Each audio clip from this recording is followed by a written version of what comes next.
Today is Saturday, July 13th. Artificial grass has become a popular alternative to natural grass in recent years. You've probably noticed turf installed at sports fields, parks, outside schools, and even in people's backyards. But as the popularity and prevalence of turf grows, so have the health and safety concerns, especially with children and athletes playing on it regularly. So what does the science actually say? Public health scientist Dr. Jessica Steier is joining us to help break it down. She's an expert in public health policy, research, and biostatistics. And she's the host of the Unbiased Science Podcast, where she analyzes scientific and health-related topics relevant to our daily lives in a way that maximizes people's ability to make informed and evidence-based decisions. She's reviewed the available data and shares whether turf is truly toxic. We discuss all the potential pros and cons in the grass versus turf debate. Welcome to the Newsworthy Special Edition Saturday, when we sit down with a different expert or celebrity every Saturday to talk about something in the news. Don't forget to tune in every Monday through Friday for our regular episodes, where we provide all the day's news in 10 minutes. I'm Erica Mandy. It's now time for today's Special Edition Saturday. Dr. Jessica Steier, thank you for joining us here on the Newsworthy. Thank you so much for having me. So artificial grass or turf has become very popular over the years. It's, used on sports fields, public parks, and a lot of times in our own backyards nowadays. So let's start by just understanding what is it made of and the different parts that can actually differ from, lawn to lawn or field to field. Absolutely. It's manufactured with various synthetic materials in an effort to make it look as much as possible like natural grass. There are certain parts of turf that tend to be more controversial than others. So there's the turf fibers. That's what we actually see. They're usually made of some sort of plastic. But then the infill, and I know we'll talk more about this, it's usually a mixture of crumb rubber from things like old tires and also mixed with sand. And then the actual backing is made of either polyurethane, polypropylene. It acts as a base for the infill, and that's what the fibers are actually physically attached to. The biggest distinction in my mind is kind of that infill and the fake grass blades. And I know that specifically for the infill, you mentioned rubber. Crumb rubber infill has been, from what I've seen, and tell me if I'm wrong, kind of the biggest concern to this point. So can you talk about what the research shows about crumb rubber specifically? And then also that not all turf has crumb rubber infill. Correct. There are lots of different types of turf. That's such an important distinction. And actually, some of the newer generations of turf tend to use less of it. And it's because of some of the ingredients of concern that I'll chat about now. Crumb rubber infill, we're talking about recycled tires. Those are usually used to make up the soft and spongy surface of the artificial turf playing fields. And there was a study that found that there are almost 200 potentially carcinogenic chemical agents that are present in crumb rubber infill, of which 19 are labeled as carcinogens by different American and European agencies. And this is really what has raised a lot of the concern. But as with all things, we have to keep in mind the dose, because the dose is what makes the poison. There have been some studies that look at the exposure to these chemicals for athletes who use turf. And in some of those studies, they are greater than the recommended safe limits. Now, I do want to point out here that those limits tend to be very conservative and somewhat arbitrary. And I know a few years ago, the Washington State Department of Health looked into concerns about whether turf in the state, specifically made with crumb rubber, was at all linked to cancer cases among soccer players, because they were seeing some clusters of cancer cases. My understanding is that investigators ultimately couldn't find enough evidence to suggest a link. Did you look at that research, and what do you make of it? Yes, I did. And it was so interesting just researching this topic in general. There's a lot of information out there. A lot of it is conflicting. But yes, as you said, there have been tons of studies. There's the one out of Washington that made the news. The National Toxicology Program has also done a very thorough, systematic review of multiple studies. And when they actually look at any sort of causal association with cancer, they're just not seeing the data. But that being said, there have been certain government agencies and certain organizations that have sort of erred on the side of caution and take a very precautionary approach. And even just this sort of anecdotal link to cancer has been enough for people to really caution against the use of the rubber infill. Specifically for the crumb rubber that still might be in parks or sports fields that kids are playing on today, for parents who say, well, what am I supposed to make of this kind of inconclusive, or I guess there's not enough evidence, but there's some concern. Like, what's your advice to parents? And would you, allow your own kids to play on these fields? Yes, I would allow my kids to play in artificial turf. If I had the option to put artificial turf versus natural grass in my own yard, I would opt for natural grass. But there really are so many considerations. There are different factors depending on where you live. For example, if you're in a very dry, hot climate, it might make more sense to have artificial turf versus natural grass, which requires a ton of water. But in terms of health risk, it's like, this is something on my radar. We're definitely still monitoring it. I don't think there's a whole lot of risk, especially for occasional use. And I think, to your point, there are newer generations of turf, and they seem to be getting better and better with every iteration to try to limit the amount of exposure to PFAS and other chemicals that are of concern. So despite whatever infill is used, even those plastic grass blades contain PFAS, which are also known as forever chemicals. They're widely used in a lot of different consumer products, like we've talked about before, but many are also linked to health problems. So what do people need to know about the PFAS and other chemicals in the actual blades of fake grass, as well as when people are just walking or playing on the turf? How much exposure are they getting to those chemicals? We certainly want to limit our exposure to PFAS whenever possible. And that being said, there have been studies. We do know that PFAS are present in many artificial turf compositions. There was a study done by the Public Employees for Environmental Responsibility, also known as the peer group. They did a study looking at PFAS present on, I think it was players and coaches' skin after playing on both artificial turf and on natural grass. And they found PFAS on 3 out of 4 players, which basically almost doubled after playing on artificial turf.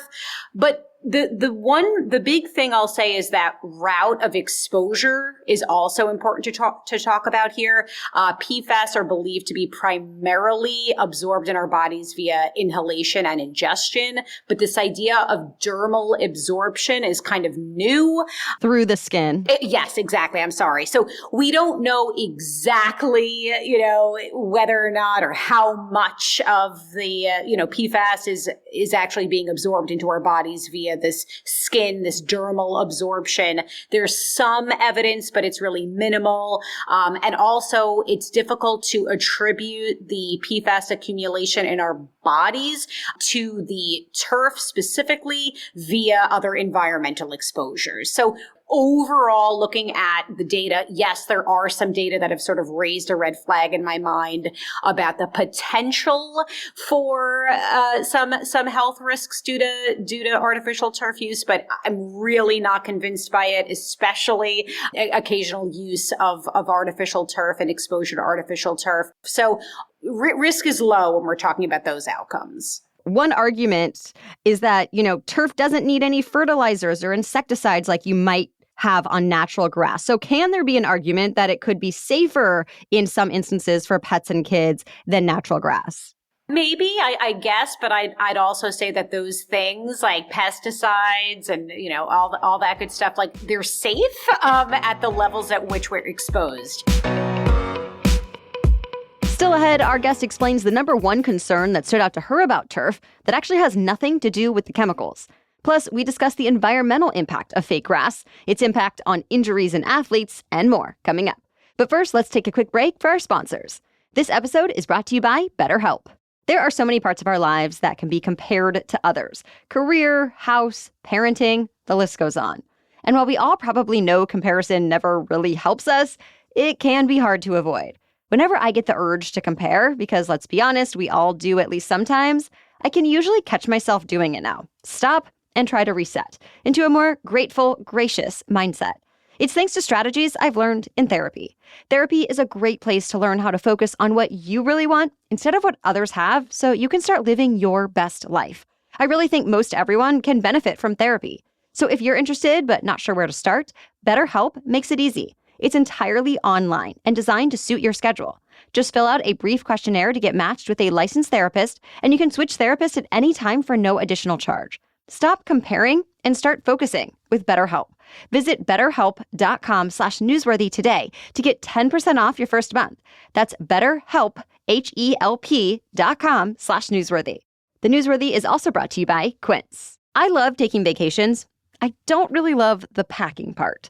But thankfully, Quince makes it easier with versatile, high-quality vacation essentials.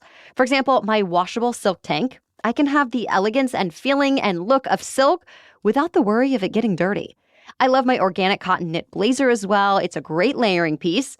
Quince has such great options all around. Premium European linen dresses, blouses and shorts from $30, premium luggage options, and more. And the best part? All Quince items are priced 50 to 80% less than similar brands. By partnering directly with top factories, Quince cuts out the cost of the middleman and passes the savings on to us. And Quince only works with factories that use safe, ethical, and responsible manufacturing practices and premium fabrics and finishes. So I really appreciate that part too. Pack your bags with high-quality essentials from Quince. Go to quince.com/newsworthy for free shipping on your order and 365-day returns. That's QUINCE, quince.com/newsworthy to get free shipping and 365-day returns. Quince.com/newsworthy. Okay, now back to our conversation.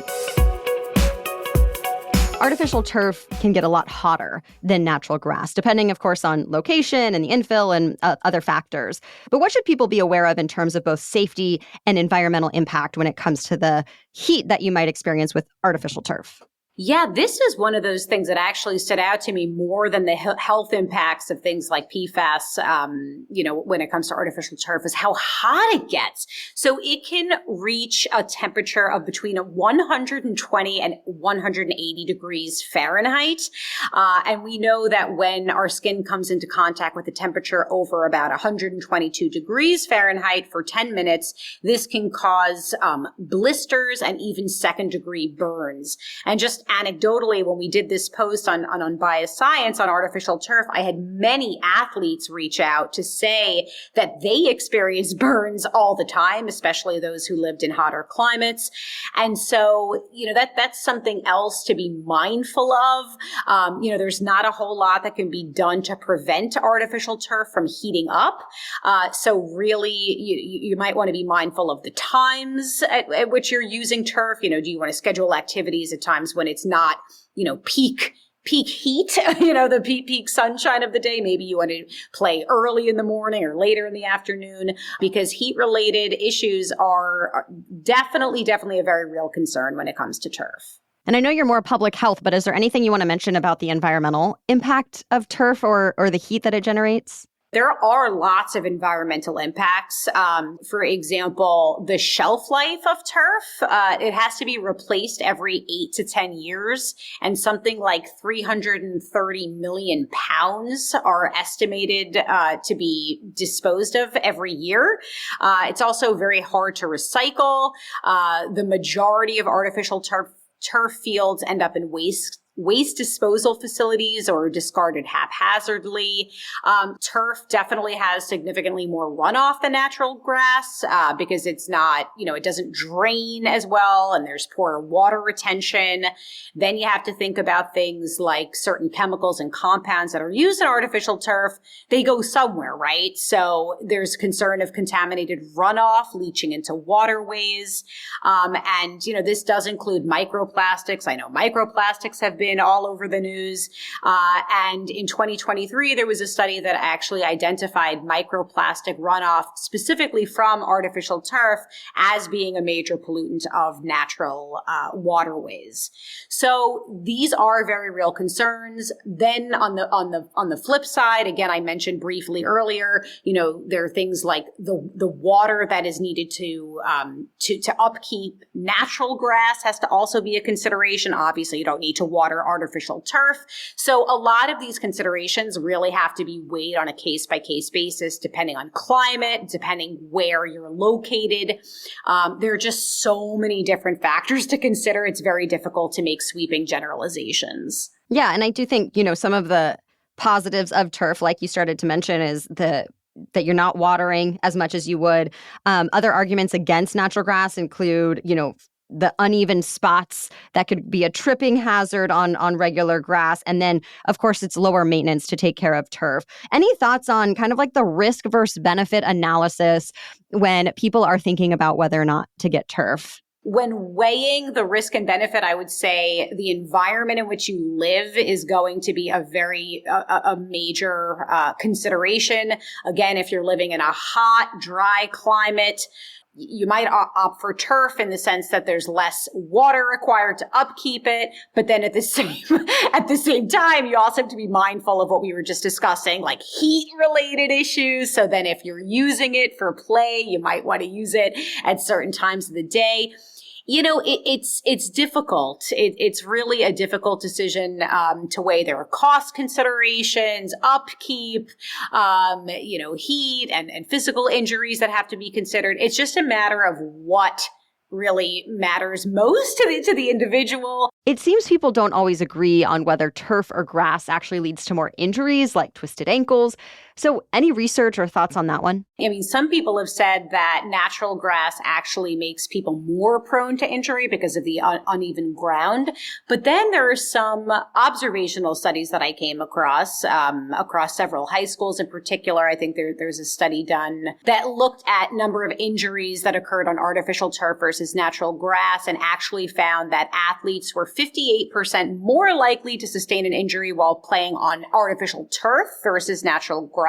Some people think it might be due to the higher coefficient of friction and torque.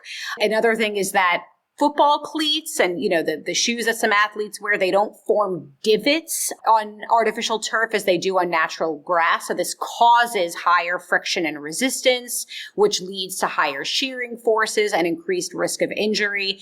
There are some cities who have now kind of considered or moved forward with trying to ban certain artificial fields or lawns. I mean, do you think generally the country has moved too quickly moving to artificial turf without enough information, or do you think this is how things work? And then if we come across something concerning, we can make changes. What are your thoughts on how many fields are turning to turf and even, backyards?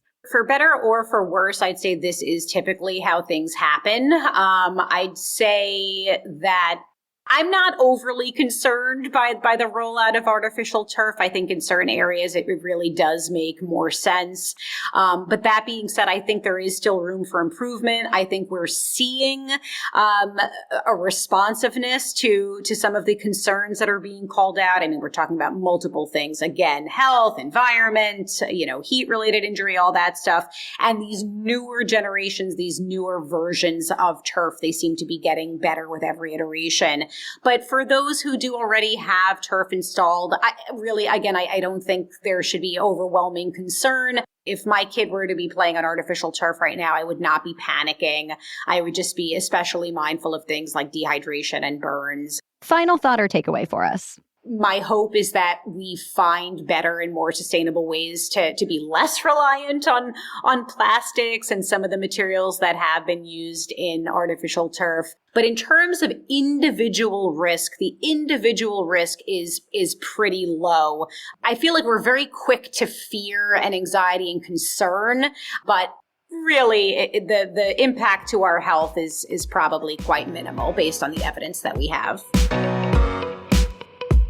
Well, thank you so much for listening to today's special edition Saturday episode with Dr. Jessica Steier. Be sure to check out the Unbiased Science Podcast for more of her evidence-based analysis on health topics that impact our daily lives. You can also subscribe to her newsletter at unbiasedscipod.com. And of course, for updates on all the news you need to know, tune in to The Newsworthy's regular 10-minute daily news roundups, available every Monday through Friday. So we'll be back on Monday. Until then, have a great weekend.